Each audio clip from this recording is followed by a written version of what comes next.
Hello YouTube and welcome back to World of Warships with Wadres.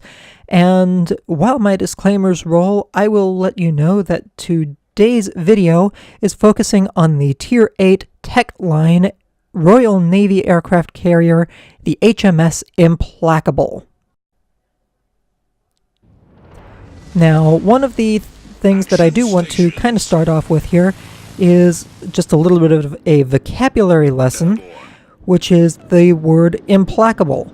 It means relentless or unstoppable. It also can mean unappeasable, unpacifiable, unplacatable, unmollifiable, unforgiving, unswerving, unwavering, unyielding, and basically a whole slew of various words in that same line of thought.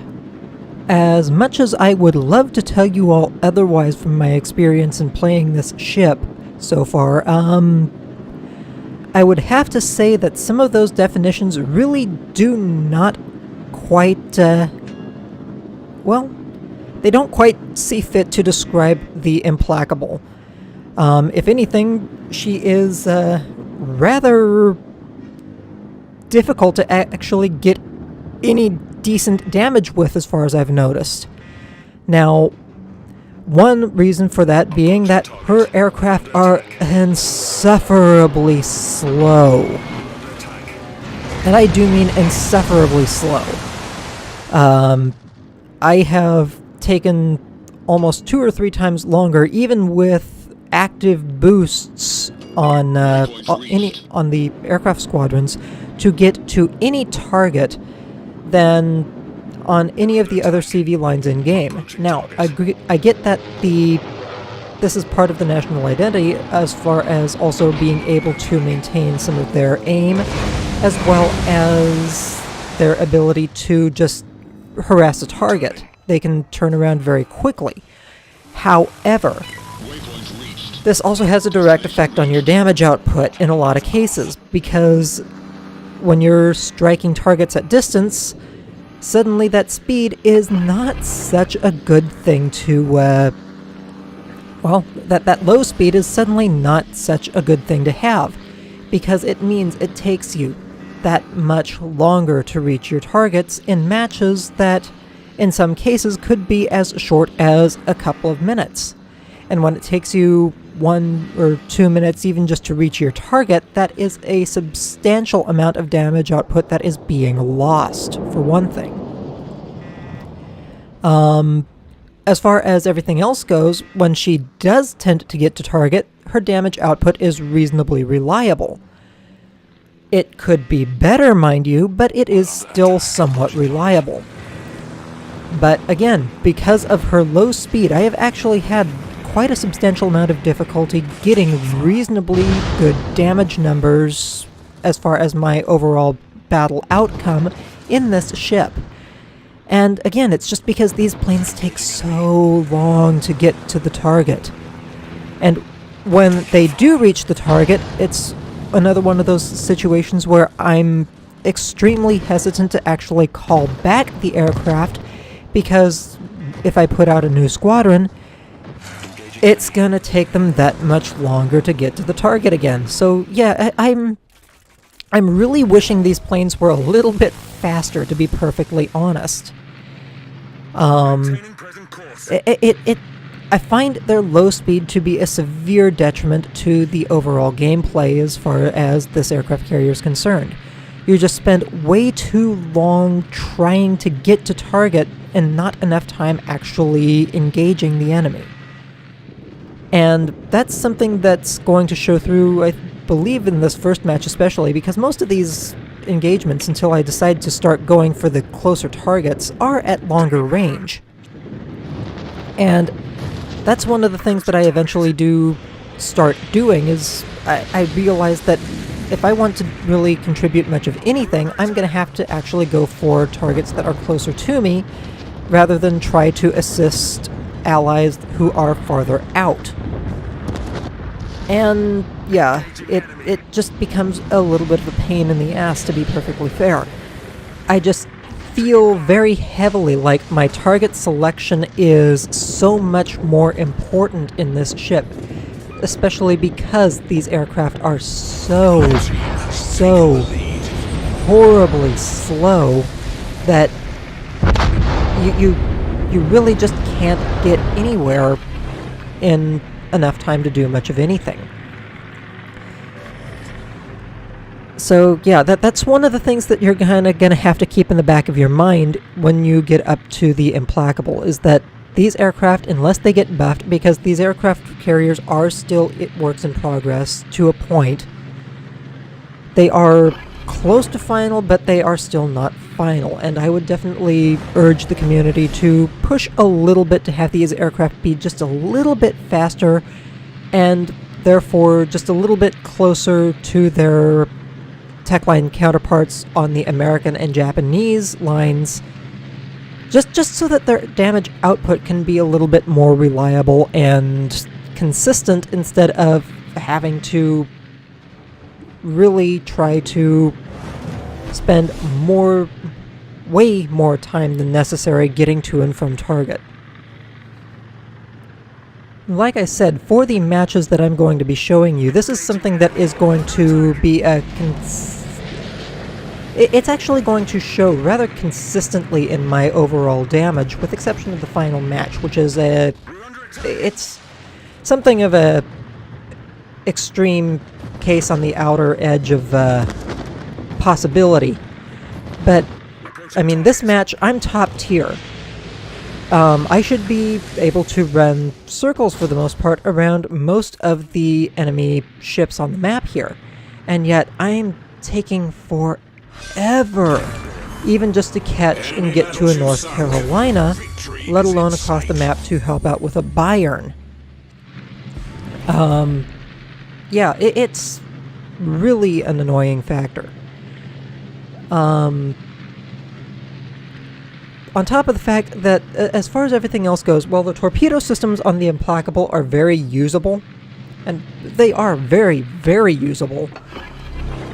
The torpedo damage just kind of seems to be a little bit lacking, if I say so.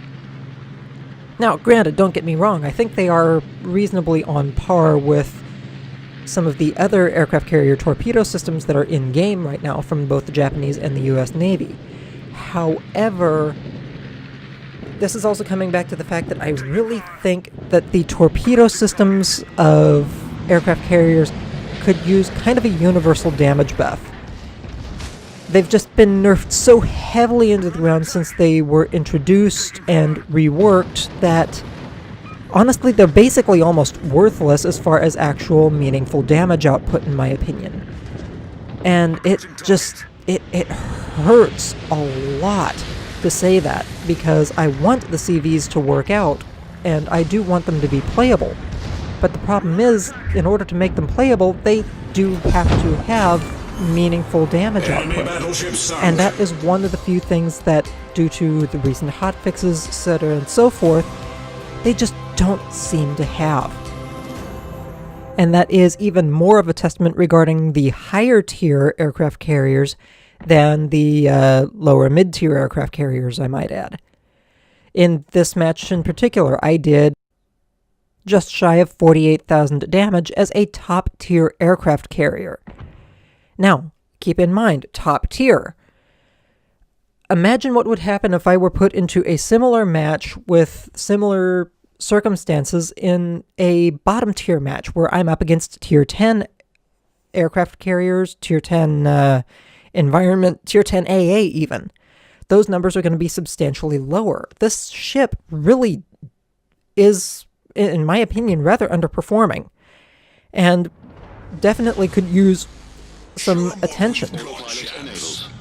Now, granted, this next match, I am at bottom tier in a Tier 10 match, but the other thing that I'm also having to look at is the fact that I think for this match, the only top tier ships were a couple of cruisers. They weren't actually battleships or destroyers, to my awareness.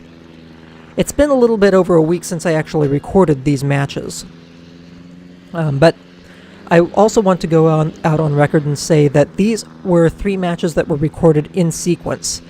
So they were not chosen preferentially or anything like that.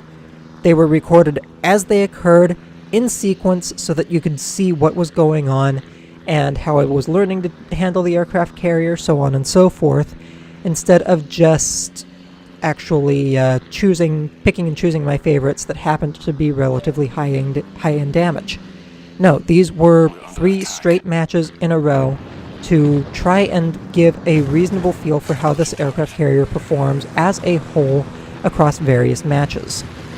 One thing that I do want to say is that when their rockets make contact, I do have to say that the rocket attack planes of the Implacable do have a very decent amount of damage output. But again, the catch is that they have to actually make contact. And that is one of the things that I kind of have difficulty doing. Again, and this is partly because of the actual detection nerfs that have been recent.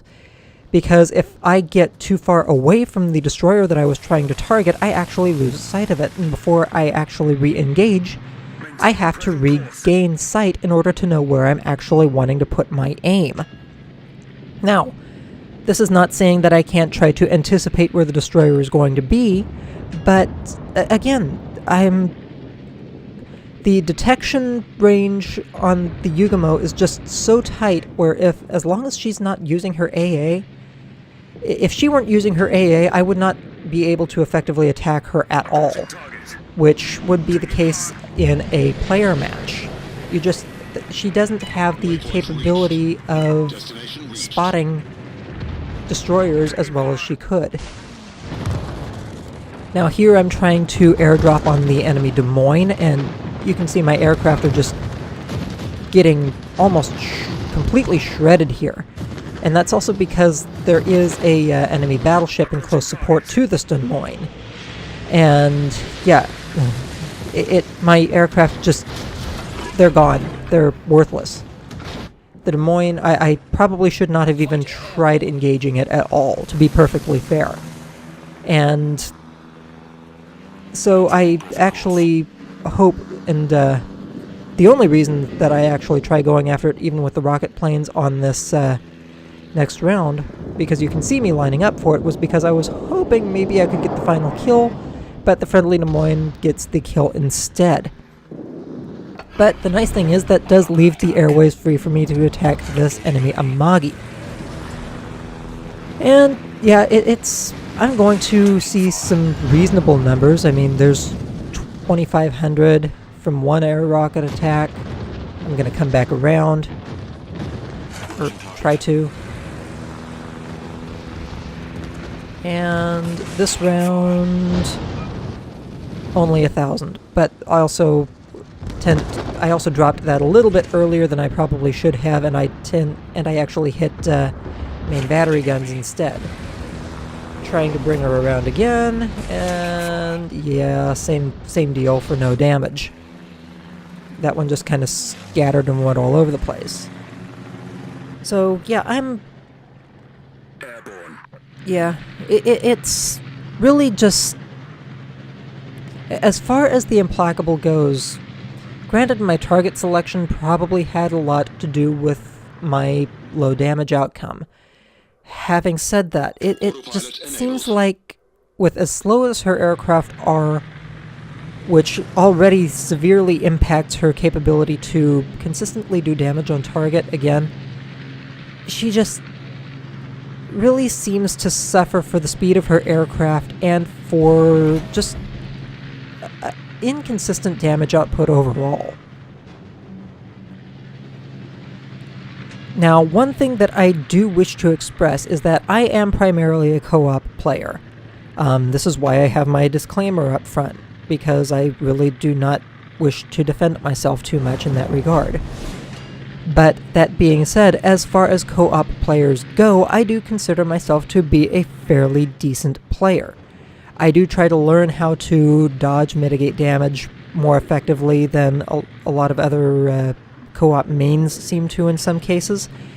And I really try to do what I can to learn from the game, even though I limit myself to a particular game mode. And to that end, I would like to think that I have tried to become at least somewhat decent with the aircraft carriers following the rework. At least as far as it goes for dodging and mitigating damage from AA bursts, which I think is a somewhat fair statement for, again, a co-op player not dealing with fully spec'd out AA systems. It just... I'm finding it hard to keep my planes alive in some instances, and especially like, say, here, where I'm going up against the Midway and just trying to bring my planes around or get out of the AA bubble, they just get absolutely obliterated, and I feel like there is no way that anything I could have done there would have been sufficient to actually get my planes back or anything like that, regardless of how much skill I had. It just seemed like there was no way to avoid any of that AA while I was trying to get out of that AA zone. And here's where the other thing with the Implacable is, honestly, as far as my opinion. The dive bombs. I don't know. Again, this is another area where the damage output just seems extremely inconsistent. I can line up a beautiful dive bomb run, and no matter how good, how tight I let the reticle get, it seems like it's completely hit or miss, forgive the pun, whether or not those bombs do 1,000 damage, 3,000 damage, or 5,000 damage overall for the entire run. So it just seems extremely inconsistent, as opposed to, say, the dive bombers of the US and Japanese, where you make a drop, they all hit, and what you get is what you get. I mean, even there, 6,000 damage on a maneuvering semi-broadside Kronstadt, when earlier on I got, 2,000? And that was...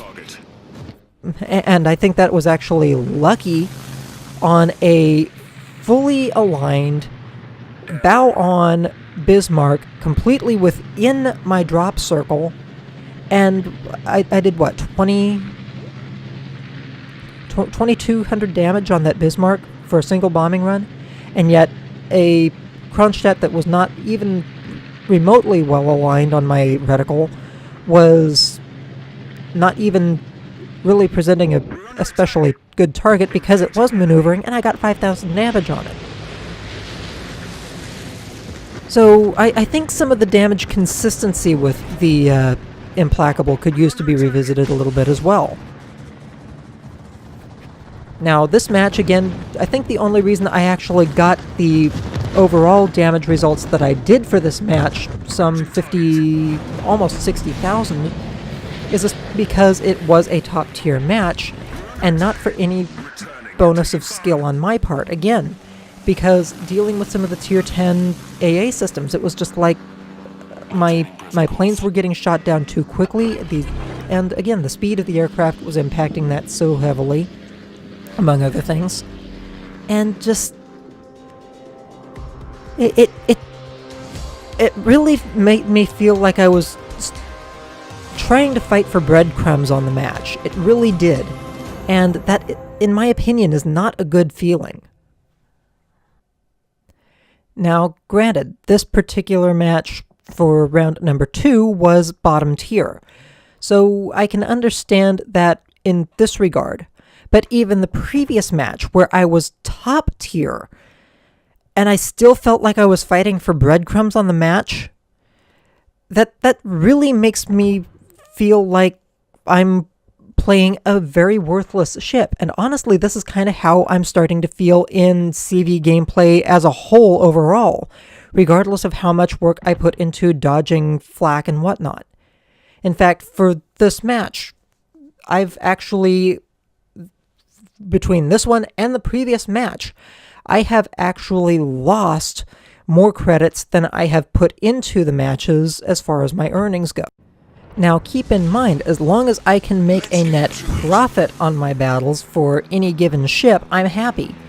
But when over the course of 2 matches my net income is a loss of 10,500 credits as one match a top tier and one match a bottom tier,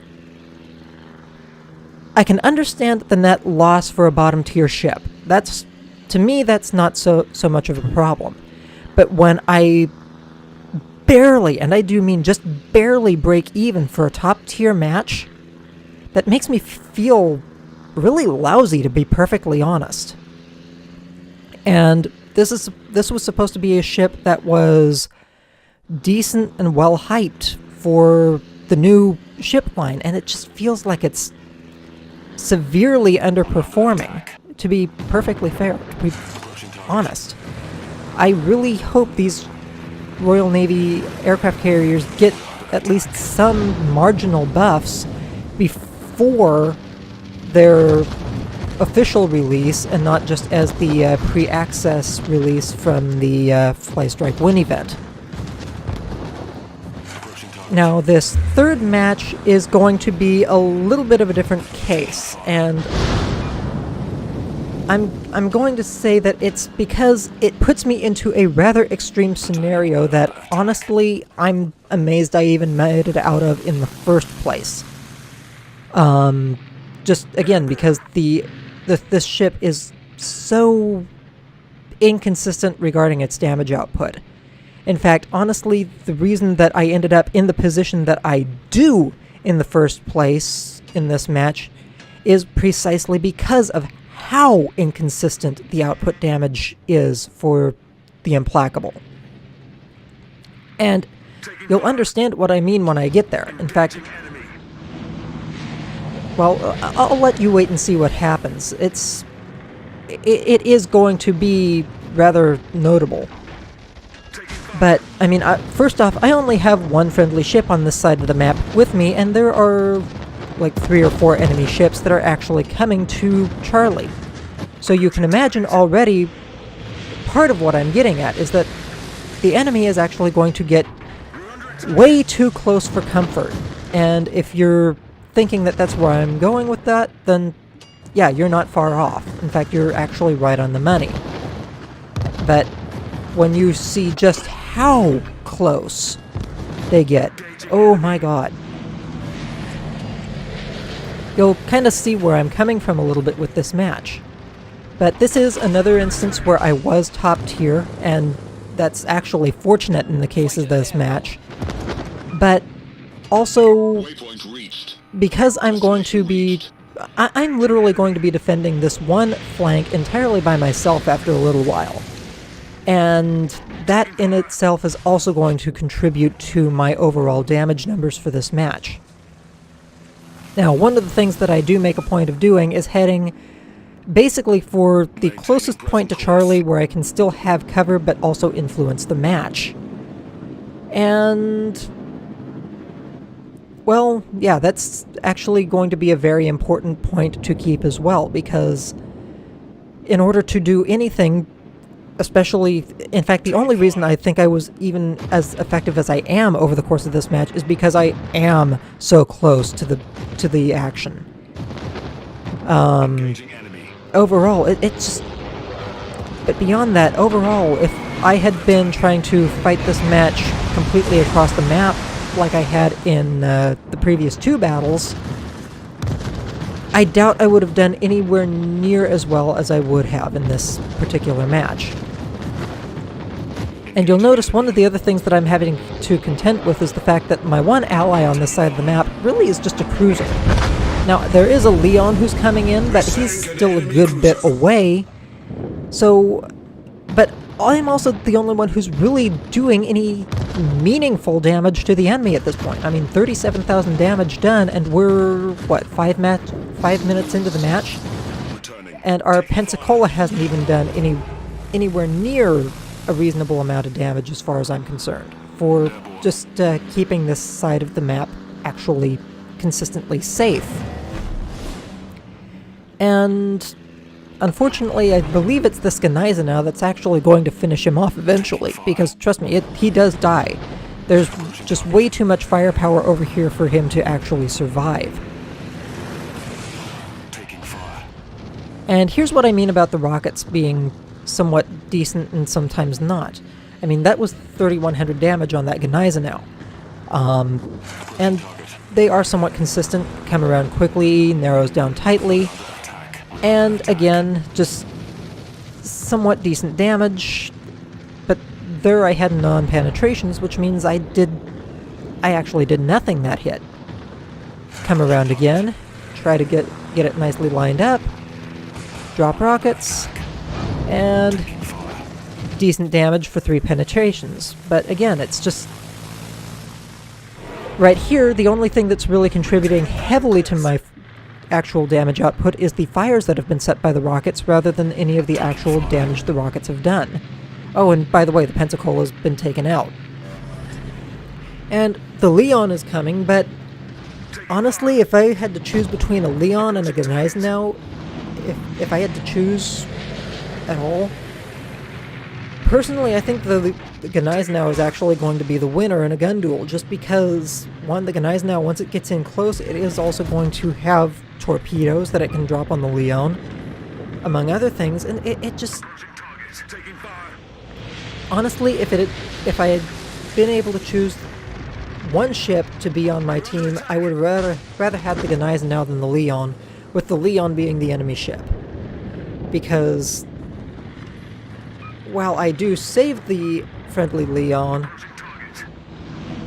he's kind of there too little too late, and I'm also noticed that he's showing perfect broadside to the enemy Gneisenau at basically every point. So I don't know what he was trying to accomplish or what he was thinking. But the only thing that saved his ass was the fact that I was attacking that Gneisenau. If I had not done a damn thing to that Gneisenau, he probably would have ended up losing that engagement. Now, here's where things just start getting way too interesting on my part. While I was focusing on saving the friendly Leon from the Gneisenau, enemy Pensacola sneaks up on the island that I'm hiding behind and is able to get into a very, very threatening position on my aircraft carrier. Yeah. So, yeah. At this point, I'm thinking I'm basically dead, because, I mean, a Pensacola that close to an aircraft carrier, it's only a matter of time. All it has to do is get in beside me, drop a few AP shells into me, and I'm basically done and down for the count. So what really gets me, and maybe this is one of the benefits of being in a bot match, it's still firing HE at me, among other things. It's not firing AP, so all its shells are really doing is shattering. Meanwhile, my secondary batteries as an aircraft carrier are working it over.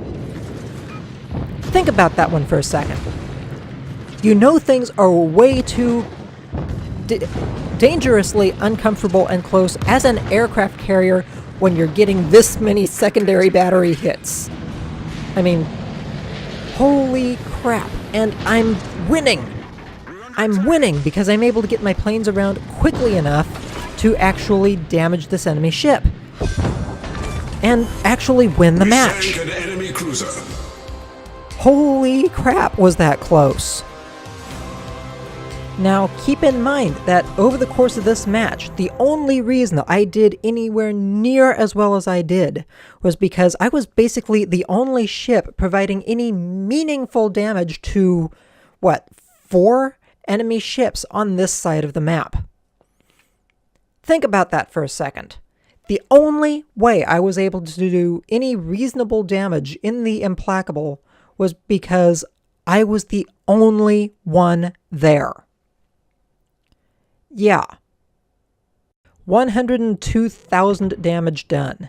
16 torpedo hits, 3 kills, 36 rocket hits, 67 secondary battery hits on that Pensacola. I mean, seriously.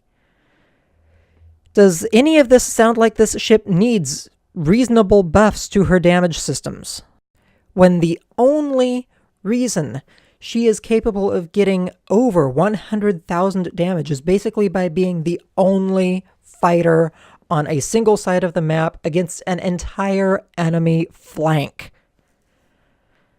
Yeah, please, Wargaming, buff this ship up just a little bit. Give her extra torpedo damage, I don't care. Just make her a little bit more worthwhile, please. Or maybe even just give her an extra torpedo bomber per squadron. That would help out a lot, too.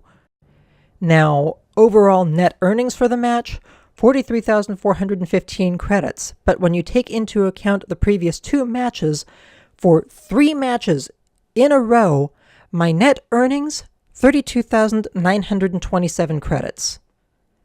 So maybe their earnings need to be revisited a little bit as well. Anyway, that is the HMS Implacable for you all. I hope this was a reasonable testament to her capabilities in regards to co-op matches, and I will allow you all to develop your own opinions. Anyway, on that note, I will let you all go. Please do not forget to like and subscribe to the channel if you have enjoyed what you have seen here, and I hope I can catch you all again next time. Take care. Happy hunting out there, folks.